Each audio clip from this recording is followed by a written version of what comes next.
Hello, my name is Richard Allen Taylor, and I'm here to introduce you to my fifth collection of poems, Geography of One, slated for publication in 2026 by Main Street Bragg Publishing Company. The poems in this collection are mainly about my personal experiences and reflections on adapting to the single life after the loss of my wife to leukemia. And it's also about bouncing back from those kinds of losses.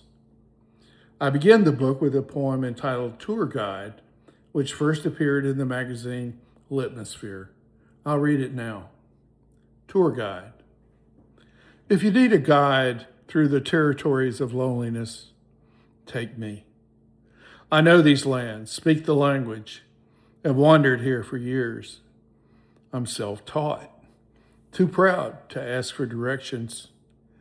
I drew the map based on my own surveys and many plunges into the jungle dark, the deserts beyond, the endless dunes and empty seas without birds or ships. I have taken copious notes, filled books with longitudes and latitudes. I don't claim to be the foremost expert, but I've learned the geography of one and its sovereign territories. Solitude, single, solo, island, isolation. I've studied chronic cabin fever and tinkered with remedies. My recommendation? When you think you're hungry, treat it as a need for company. Go out for a cheeseburger. Talk to someone who will listen and take notes. Ask her to repeat it back to you. 2 patties, well done, American, hold the onions. Next, here's a love poem which won the Passion Fruit Review Poetry Contest last year in 2025. I'm grateful to the poet Gabrielle Calvacaresi, who led the workshop and provided the prompt that inspired this poem. The title is On Mother's Day. Gabby asked me what superpower I want but didn't get. I immediately think of Superman, but decide I really don't want to see through your clothes or jump over your building or lift a walrus with one hand. But then I think it would be nice to have the power to save myself from myself, and maybe you from yourself.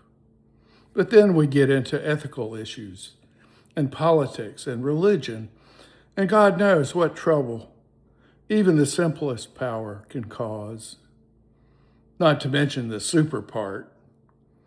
I wanted to save my father from his bad heart, my mother from old age, my daughter from alcohol, my wife from leukemia, but I had no life ring to toss, no rope long enough, though I wish I had more love to offer, since all I can muster seems weak and puny and offset by selfishness and vanity, as compared to, say, Mother Teresa, or my mother, or your mother, or for that matter, any mother you can name.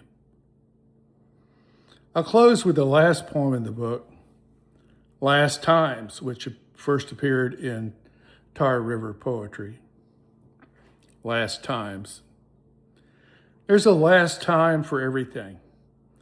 You've always known this, but think about it more of late, as friends fall away or fade away, as time saps your powers. You've read that astronauts living in microgravity lose muscle. Weightlessness sucks at their bones. Future missions into deep space may render Earth uninhabitable to those who live long enough to return. The same is happening to you. The day will come when you drive a car, or read a newspaper, or put on your socks for the last time. Someday, You'll attend your last concert, last birthday party, last football game. You suspect some lasts have already happened. You scored your last touchdown a long time ago. You may have caught your last fish, said goodbye to your last lover, kissed your last kiss. Your doctor said you could die in your sleep. Hearing this, your friend said, "Don't sleep." Chances are you haven't had your last headache, heartburn, or colonoscopy. You hope your last will and testament doesn't require an army of lawyers to figure it out. You hope you haven't seen your family for the last time, haven't had your last glass of beer or last hot dog. You hope your last supper is not a hot dog. There's a last time for everything, but you don't want this to be your last sentence, so you type one more.